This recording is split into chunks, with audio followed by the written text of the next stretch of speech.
Hello and welcome to News of Faith podcast, brought to you by Reverend James Wesley from Worldwide Online Ministry. Check us out at worldwideonlineministry.com. To be on this podcast, send an email to rev.jamesw@yahoo.com.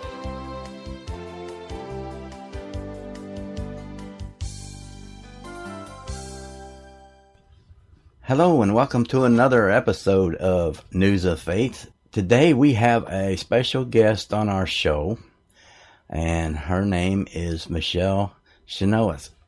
And she is an author, speaker, book coach, and novels include The Faithful One, The Peacemaker, and The Runaway Prophet. And she is in Maryland. And we brought her on the show today to kind of get some information as to who she is and what she does, and just let the listeners out there see that there is yet another Christian book author out there working for people who are looking for something that is readable for the family. And so I'll bring her on now and get started. Hello, Michele. Hi, James. How are you? I'm doing good. I hope you are too. It's kind of early in the morning, but that's the best time to get up and do things, I think. That way you can kind of sleep through the heat. So, yes, and it's a beautiful day here in Maryland. I was wondering about that because it's about almost to mid-October, and I know down here in Southwest Florida, it's the same thing year round. So I kind of enjoy listening to people talk about their snow and the ice. And so. Well, today's a beautiful day here in Maryland, and I'm really happy to be on your show today. Well, thank you, and I'm happy to have you on here. We are just going to go with this and see what's going on. Now, I've got a few questions to get started on this. First thing I was going to ask you is, how long have you been a writer? I've always wanted to be a writer since I was a little girl, actually. Since I was 10, I actually wrote a little novel in a spiral-bound notebook about a girl and her dog. Of course, it didn't go anywhere, didn't get published, but that set my dream in motion. And I've always been a writer. I've always kept that as part of my career. After graduating from the University of Notre Dame in Indiana, I became a news reporter, or a journalist, investigative news reporter for several newspapers. I was also, for a short time, a TV news reporter. And then I went into advertising and marketing. I wanted to try something a little more creative. Again, I was a copywriter, so I kept writing as part of my career, and owned my own advertising agency, became a marketing director for a large corporate firm. But all along the way, the author bug, writing novels, the desire to do that never left me. And that bug bit me about, I want to say 20 years ago. So I started writing what I thought was going to become the next great American novel. It did win a fiction prize through the Maryland Writers Association contest, but unfortunately the prize was literary agency representation by a big firm in New York, and 9/11 hit, so I never got the prize, and that must not have been the novel that God wanted me to get out there, so that kind of got put on the shelf, and I was writing another one when I believe God tapped me on the shoulder to write my first novel that got published, The Faithful One, based on the book of Job. I was going through a lot of Job-like stuff at the time, so I believe God really called me to not only get through my own Job-like stuff, but then to eventually help other people to read my novel. And that was I started writing that. It got published in 2009, where it was republished by a small Christian publisher in 2012, and they were starting a line of reimagining Bible stories, which is what I felt called to do. So the next novel, The Peacemaker, was published later in 2012, and then my newest novel was just published in July of this year by my new publisher, Morgan James Publishing. I guess I've always wanted to be a writer, in answer to your question. Yeah, that did. That answered a lot of questions. And always been a writer, yeah. Right. Yeah, that answered a couple of my questions. I was going to ask you who or what inspired you. I found that out. And how did you decide to write Old Testament stories? And you answered that one real well. We're gonna get into the book that you've got, The Peacemaker. We're going to get into that too, and let you talk about that here in a minute. What do you mostly speak about? You show yourself as a speaker?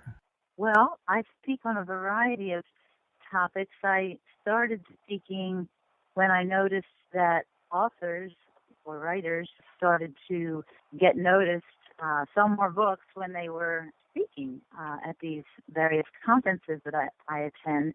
In particular, I went to the Greater Philadelphia Christian Writers Conference, and I was a newbie. I was, writer trying to get published, and I noticed that speakers were selling more books. They allowed all the authors to sell books, and it intrigued me to try speaking. So I actually joined Toastmasters, which has been a great tool, and I'd recommend that, or a great organization. I'd recommend that to all authors that want to become speakers, or anybody that wants to become a speaker.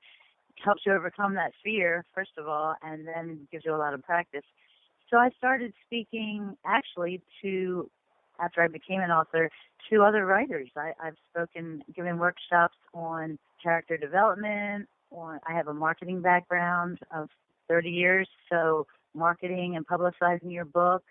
I've been on the faculties of the Kentucky Christian Writers Conference, the Lancaster, Pennsylvania Christian Writers Conference. I'm on a panel coming up at the Beta Ocean Writers Conference, which is in my neck of the woods in Maryland. And so I'm doing more speaking as far as helping other writers get published, market their work, become better writers. And I also speak to other organizations and groups such as women's groups, chambers of commerce, Rotary clubs, and they ask me to speak on a variety of topics, sometimes just inspirational speaking, as in following your dream or your purpose, like I did, a journey, how I became an author in the first place, how I ended up writing inspirational fiction. So a variety of topics, I would say, but occasionally I also speak on following God's purpose and plan and actually coming back to His Word or the Bible. Why is the Bible relevant today? Why do I write stories based on the Bible? So, to Christian groups and to churches and church book groups, I've also done some speaking there as well. It's awesome, because you are doing God's will in a way that other people are looking for, and they're finding it in your books. They're finding it in what you're writing about, and it's not, like you said, it's not a preaching book. It's everyday things that mostly, like the Bible. You said it's hard for people to understand reading the Bible, so you put it in more simplified writing. That's what I try to do. I haven't always seen it as God's calling, but when I did, it made all the difference, and I hope that helps other people to hear that. Because I used to just want to be a famous author. And I got frustrated, why isn't this happening faster? Why, am I not becoming rich and famous? And I realized that that's not our purpose here. It's to do God's work and do His purpose and fulfill His purpose for us. And when I made that shift, I guess, when I realized, talking and speaking actually to book clubs, I realized a couple people came up to me and said, wow, reading your book brought me back to the Bible, or story that you wrote about, or reading your book, one lady said, brought her back into church. Like testimonies like that, or just interactions like that, helped me to realize that if I just help one or two people one day at a time, that's what it's about. So I love hearing from readers, by the way, just to let me know how it helps them or what message they got. But yes, and I take the Bible stories. For example, my first book is based on the book of Job, and it's a little hard to read. I stick to the Old Testament stories because many of them are difficult to read and get the message. It's like difficult to plow through, whereas the New Testament, very easy to read. the gospel writers wrote stories that used parables and that type of thing you could read easily. But the Old Testament, so long ago, it's just difficult. And that's not what inspired me in the first place. Like I said, I was going through some Job-like stuff, and I just heard the voice driving along the road one day, Michelle, you should write a modern-day story based on the book of Job. And it was as simple as that, and it wouldn't let me go. So when I wrote, like I said, I just kept following that path and finished it finally. It took me about 8 years to actually write it, finish it, and edit it and get it out there. And then this journey of speaking and writing, the next one, The Peacemaker, and the next one I realized was helping other people too. So basically, people have been able to read my books, my novels, because they're full of suspense, little romance, mystery, thriller, contemporary stories or books that you could read on the beach. You could read that grab you. They're fast-paced and that you may pick up like any other novel, but they do follow that plot in the Bible story, and they do carry the message of God in each one. There's a lot of people out there in the world that want to know, what is my purpose? And like you said, what is your purpose? You started out to be just wanted to be an author, just to write a book, and it didn't work out. And now you found your purpose, and that's not only something that you can do for other people to read, it's taking them into the Bible on things that they don't understand. I have a hard time understanding the Old Testament too, and now Job, I love that book of Job. I mean, that man, he didn't give an inch on his faith, and I want to get that book and read that, because a lot of people don't even know who Job is because it's an Old Testament book, and they say, well, I don't want to go back into that stuff and read it because it's hard to understand. And here you are. God has given you the opportunity to rewrite that into today's language, you might say. Right.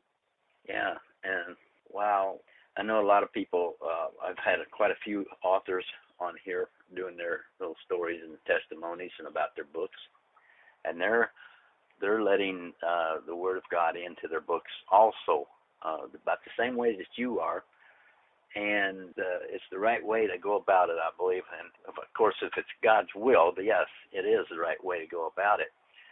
If He tells you that He wants this done this way, that's the only way to do it.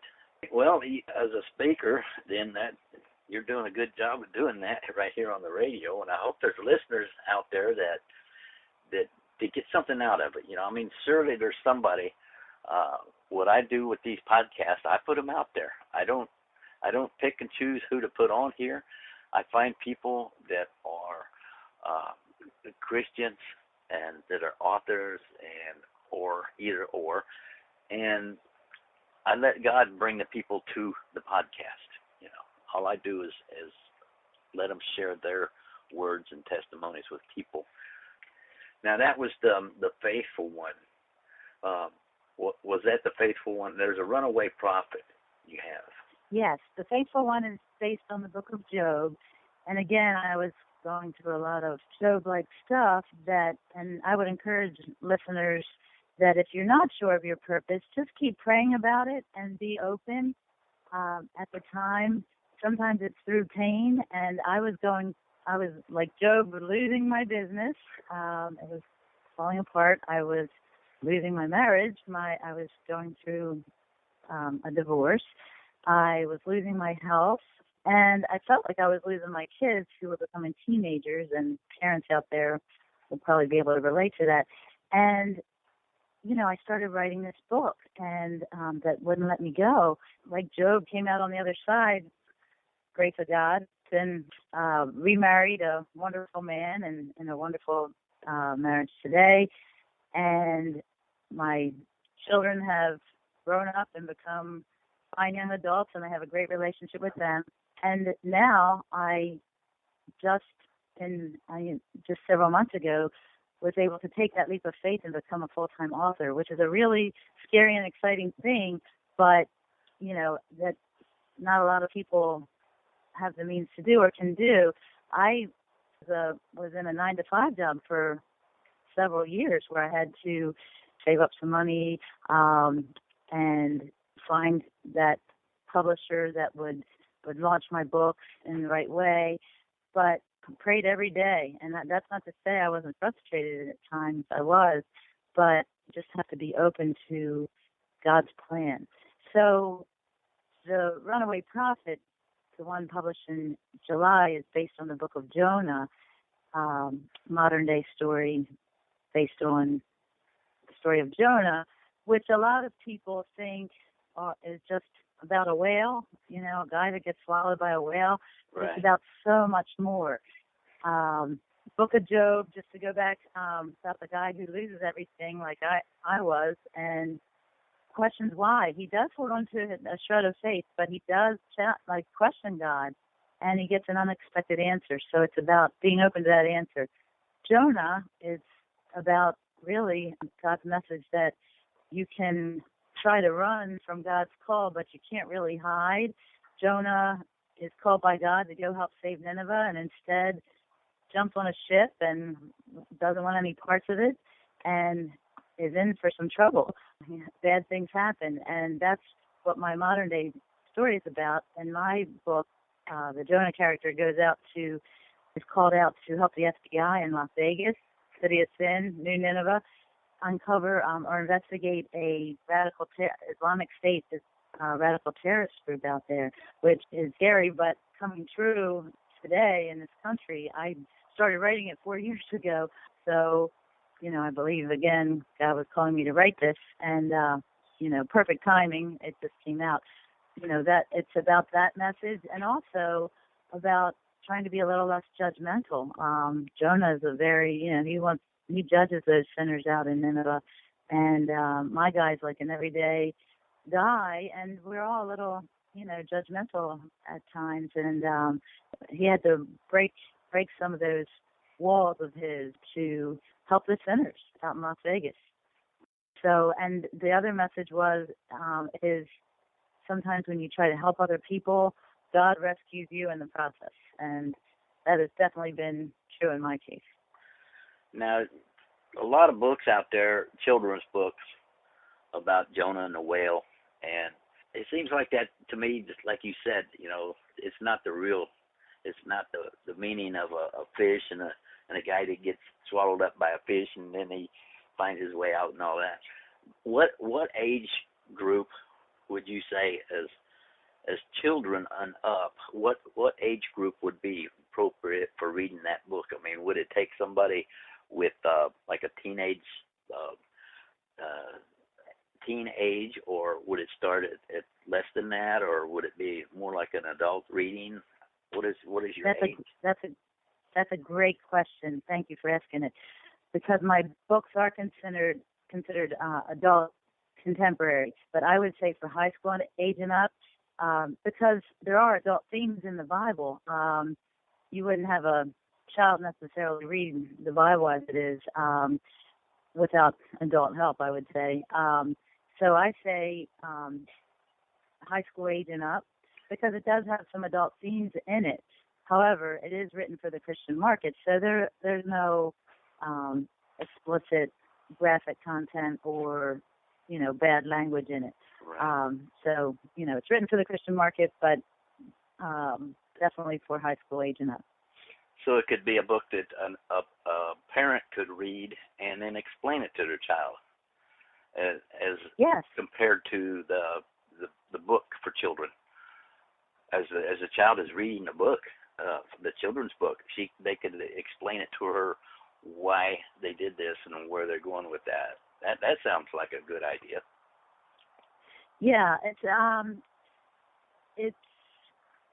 really for adults to better understand the story, and more importantly, God's message for us in that. So once they become familiar with it, yes, they could better relate to their children the story. Okay. Now, being a book coach, how much time do you have with that? I know you're probably a full-day job with that, wouldn't you say? Yes, and I feel like I need to buckle down and write that next book, by the way, which will be based on the story of Cain and Abel. And just to give a little Wow. teaser out there. I like that. Yeah. That's full of drama. And I have two sons, young adult sons, so kind of writing it from a place where I know. They say write what you know, write what you like. Like to read, which is what I do. I like to write, read contemporary suspense with little romance. So back to your question, I do spend, I have to, life is all about balance, so is work. And so I balance time on editing other writers' works, helping them get it to a place where they can get it published. I have helped other writers of various genres, by the way, both Christian fiction and memoir. And now I'm working on helping a writer. I'm editing his work, and it's more like a Game of Thrones meets Harry Potter type of book, which is, out of my genre for sure. But, it's great helping other writers. So I get manuscripts submitted to me, and I will help, edit them, line edit them. And if they want to get it self-published, I'll help them to do that. There's, plenty of opportunity. You can go and create space on Amazon, even do it for free. And then if they need help with this, help them with marketing and publicity. So it does take, it comes in droves. When I'm working on a book, I like to focus on that book, and then another writer's book. And then when I'm working on my book, that takes big chunks of time. So, and then marketing your own work takes time. So it's about balance and scheduling, time for each of the different things.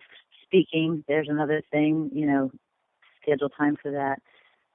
So my husband calls me a little bit of a workaholic, but better than calling you an alcoholic, isn't it? Yeah, that's true. Or, yeah. Or definitely not lazy, but he knows, he's Christian too, and he's a great support, and he knows we're both working together to, fulfill God's plan. So it's all good. Yes, it is. I see that we are kind of connected together here on social media. Jerry Callison, Melissa Hood, Mark Menard, Lynn Cornell, and I'm telling you, they're all great writers. They're all in their own way of what they do. And now I have you on here, which, you just from this interview, it makes your book sound like, to me, that, let's run out there and get them, because they're so interesting, the way you do this work. It's everybody has their own unique way, and yours stands out just like the rest of them do, to your own way of writing. And I know listeners will appreciate hearing this, because what a better way to learn a little bit about the Old Testament is to read it in the new day writing, and I think it's really great. Well, I hope so. Since you put it out there, I'll just do a little plug. You can find me on all the social media: Facebook, Twitter, LinkedIn, Instagram, and also I do a weekly blog that comes out on Monday morning. So you just you can find me and everything, my books. You can actually buy signed copies. You can find everything on my website, which is Michele with one L, Michele, and my last name, pronounced Chynoweth. Looks like Chynoweth with a Y, CHYNOWETH.com. So it's MichelleChynoweth.com, and everything's on there, including videos on my books. So that gives you a little more, they're fun to watch. They tell the story a little bit about what the book's about, and just 1.5-minute clips, and also about my speaking, what I've done with that, and that I'm available. I speak through the Morgan James Speakers Group, which is Morgan James Publishing's speakers organization. That I'm also available through that, and I've met a lot of these authors through Morgan James Publishing, which has been a great publisher, and I would encourage other writers to explore publishing with them as well. Yeah, I've heard a lot of good things about Morgan Publishing, and it seems like a lot of my interviewers come from there. And it's almost like, I'm not sure, but it's almost like saying that would be a Christian Christian-based publisher. It just, well, they do some Christian fiction and nonfiction. They have a faith-based wing. I want to say a faith-based imprint. I'm under the overall Morgan James Publishing imprint. And I just want to say this, while my books have been in the Christian market and are written for that, they are also more universal because I stick to Old Testament stories. So they're not limited. Jewish people appreciate them too. So I call them inspirational fiction. But Morgan James definitely does focus on, the cleaner types of fiction and nonfiction. And they do have that faith-based department. So yes, that has brought a lot of us together, even though we write a variety of work. And they give back, by the way, to Habitat for Humanity. Each book sold, so that's a great cause too. Yeah, it is. If you were going to be questioned by someone who wanted to write a book and doesn't know where to start, other than what they wanted to write about something, what would be your answer to someone out there? Say someone comes out to you and says, okay, I feel that I should be a writer, and they've had some maybe some schooling on it, or maybe they've had some practice on it, or whatever it is, and they just want to start, but they don't know where. What would you say to them? I would say follow your heart and pray about it, and write what you feel compelled to write. And if you don't know, then just really search your heart and pray about it. I think everybody has a story in them, and so if you're more inclined to write fiction, write that story, whether it's a memoir, about part of your life, or a challenge you've gone through, or whether you want to write a fictional story and, it's about somebody else, or, a story that you think is really exciting and interesting. Just start writing, and you'll find out soon enough if it starts flowing. And we all have days where we face the empty page and get stuck, and then you just need to walk away and come back. But you'll know in time whether it's the story that you're meant to write, or whether this isn't the right path, and then you start a new path. For nonfiction writers, if you're feeling compelled to share something that's going to help other people, maybe how to follow your purpose, and you want to write a book or a guide on that, or whatever the case may be. But I would say don't follow the latest trend, because those trends change so often.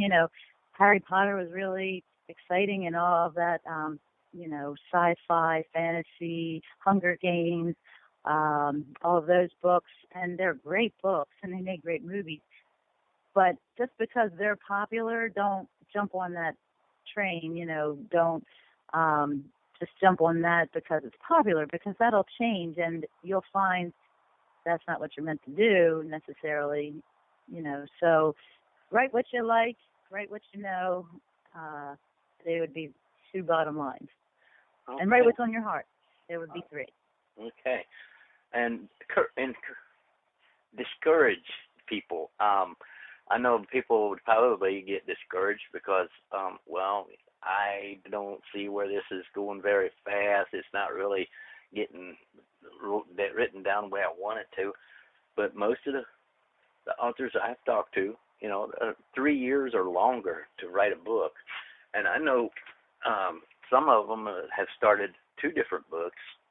And if they get stumped on one where they just can't figure out where to go, what direction to go with it, they'll stop and they'll jump over to the other book and start writing about that. It kind of separates your mind off of what you were doing onto something else that you had sitting there. Is that a good idea, do you think? Give it a chance. I mean, you have to keep believing in yourself. Writing can be an isolated journey. That's why I said get out and mingle with other writers whenever you can at conferences, within your meetings and that type of thing. But, keep plugging away until you really feel like this isn't the way to go. For me, I've been fortunate, I guess, in that I just had that little opening in my heart and soul, I guess, to God. Of course, I did have to be brought to my knees with the whole Job-like thing and wrote the faithful one. But then I got the next idea, and I want to talk a little bit about this. My next book, The Peacemaker, which I haven't talked about, came from a friend. I was like, I wasn't even thinking about I was starting to think about the next one, but really quickly, a friend of mine who's a chaplain who knows me said, I think you should write a modern day story based on Abigail. Now, I've been a Catholic all my life. I'm not new to the Bible per se, but I wasn't a big Bible reader. We listened to the readings in church and so forth. So I said, Abigail who? Which is embarrassing for me to admit today, but I have researched the Bible stories that I write on, and I have been a big fan and reader of the Bible, in the past few years. But at the time, back in 2009, 2010, when I started writing it, I said, Abigail who? And he said, well, look it up. So I did, and I realized she becomes the second wife of David, but first she's married to Nabal, who's a mean, narcissistic, abusive alcoholic guy, and she's struggling with that marriage, and Nabal and David clash in the desert, and David's about to sink to Nabal's level and wipe him out, he and his village, and Abigail comes between them to make peace. That's the name of the Peacemaker. And in my modern day version, I thought to write it on a modern day presidential election. So it has just been republished, updated and republished, and a lot of the issues in the Peacemaker are contemporary what we face today: right to life versus right to choose, stem cell research, the Middle East and Israel, and finding a way to make peace there. And they're all contemporary issues now that are really relevant in today's election. Again, God's timing. I'm feeling blessed with that, and that just came out September 27th in paperback, and now it's out actually today on Kindle and Nook and as an ebook. So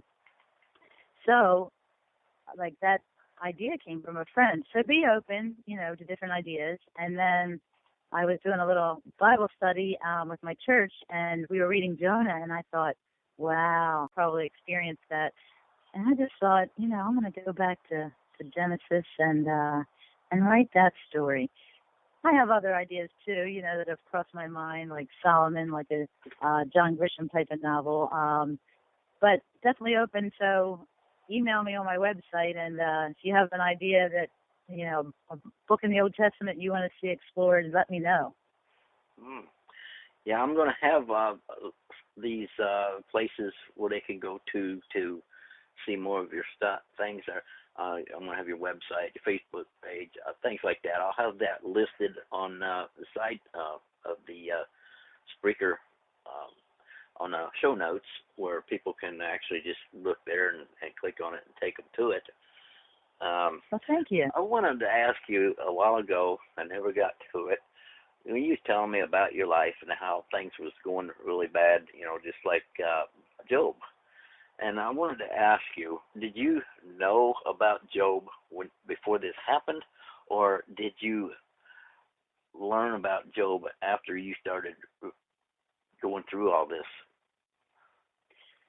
Well, I would say both. I knew, like I said, I've been Catholic, Christian my whole life, and knew the Bible stories, hearing them over the years. And I knew the story of Job. I know he was a guy that had everything, beautiful wife, wonderful kids. He was rich. Yeah, he had livestock, everything. Job was a guy who was like very blessed, everything, and then he lost everything. Series of unfortunate events. And like questioned God, but held on to his faith. I knew that basic story. Right. So when the idea came to me, again, I think God was tapping on the shoulder, like every day, driving along the road, already started this other novel that never saw the light of day. So I was like, wow, I'm already writing something. Why is that idea hitting me? So then it wouldn't let me go. I shifted and I said, okay, this idea is in my head. It won't let me go. I wasn't saying that it was from God at the time necessarily. That was in, retrospect as we see things sometimes. But it was on my heart. So I said, all right, I'll start writing it. And it was when all of this was going down in my life. So it was a struggle, and I, like I said, came through on the other side and kept writing it. And then it all came together. But in writing it, I did do research. I used the Anchor Bible series, which is a really in-depth study on various books in the Bible, and it explore. And I read the story over and over. I gave it to, and I would strongly encourage this for writers. I always let other people that are experts in their field, various fields, read my work to make sure it's authentic. And in my case, that means pastors, reverends such as yourself, ministers that are more familiar with the word than I am, and they can make sure it stays true or help me to make the changes that I need to make to help it stay true to that Bible story. So, you're not in it alone. You need help for sure. We all do. And so with like the Runaway Prophet on Jonah, it's about the FBI. Well, never been in the FBI, so I had to, send it out to captain or officer in the FBI. I sent it out to a naval captain because there's a ship involved. I don't want to give too much away. And I sent it out to, various experts in their fields. Job, I sent it out to an attorney friend of mine. There's legal matters going on. I sent it to a doctor because there are issues that involve medical, the doctor field. And, so I try to authenticate everything I do. But I start with research on the Bible, from the Bible, the source itself, and different Bible study books. Right. Yeah, it sounds interesting. I know it takes a lot of effort and a lot of different things you have to do to get the book right and to make sure that everything's correct. If somebody was reading your book and they were a medical doctor or they were an officer in the service or something like that, and they got a hold of it, they could really put something on you there for falsifying or not being truthful to what you was doing. But that all comes later after you write the book, because that's the easy part, is sit back and let them tell you what the change and what not to put in there, and it makes everything come together. And then when you reread what's been changed, it's almost a totally new way to read a book, you know. Right, editing's the hardest part, and I've always been an editor type of person. My graphic designers that worked with me in marketing said, we could throw up a whole wall of 10-point copy and you'd find a mistake. I do tend to, have an editing eye. So, like I said, that brought me into the book coaching field. Writers asked for my help, and then I started that, business on the side, because, and editing your own work is next to impossible, because you're too close to it. You need to send it, you need to get help from other people. Right. Don't send me anything to proofread for spelling, because I'm not good at spelling. I have that autocorrect on my laptop and my computers and everything, and I'm constantly getting them little wiggly lines under words, and now sometimes I can read and notice that it's not spelled right, but maybe not know the correct way. So I'm always looking words up. Well, none of us are perfect. We're all works in progress. So always looking words up on the dictionary to see what they mean. And I'm telling you, I'm not real good at speaking. I could, if I had to, I could speak about something like, mostly as testimonies that I talk about, and I have quite a few of those that what changed my life with the Lord. And I have some testimonies. Some people might think, well, that didn't really happen. And, well, it's your own thoughts, if maybe you should write a book.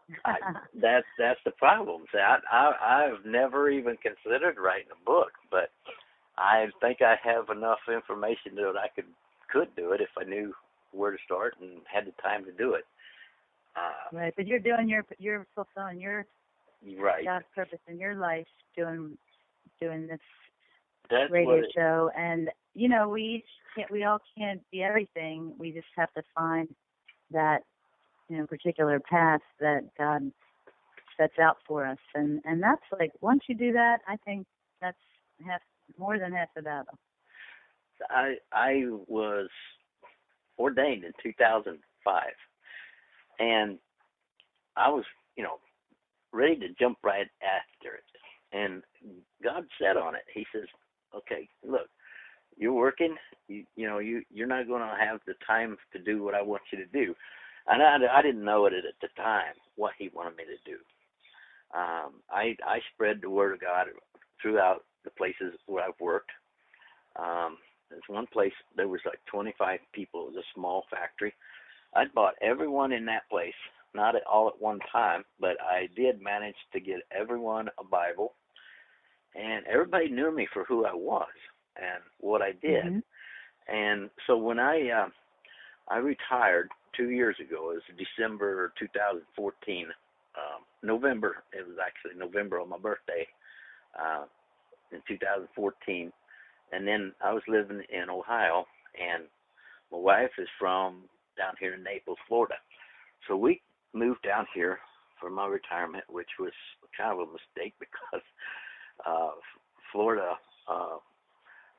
retirement funds don't go as far as Ohio would, I can live easier in Ohio than down here, but we're making it.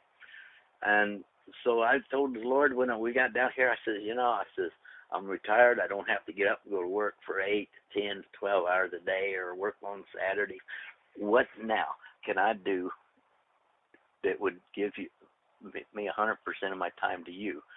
And this is where He put me, because I've had some podcasts, throughout the years. Since 2011, I think I started doing some podcasts, different things, geocaching podcast, and news of nature news, things like that. And my wife had even done one podcast with me every week. So I got a hold of where I was in podcasting, and the Lord says, to do some podcasting on testimonies. So I've had probably 6 or so podcasts on my testimonies. And all of a sudden, I'm realizing that I'm letting everybody out there know everything about me. And I don't want to go that way, because that's all they're going to hear is my testimonies, which is good. But let's listen to other people's testimonies. Let's see how they became saved. Let's see how they, where they came from and how they got to where they are today. And because that'd be a variety of different stories, And he put me into that. And I've been doing that now for probably over a year.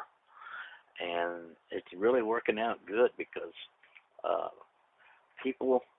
all the people are different. Their lives are different. And if they hear something, hey, that sounds like my life, what did they do? I'm going to listen to that, what they did to overcome where they were to where they are. And so I know you said you was a Catholic all your life, but in the beginning of your Christianity, you've come from very little after you've had all these problems and things. What brought you back to where you are today?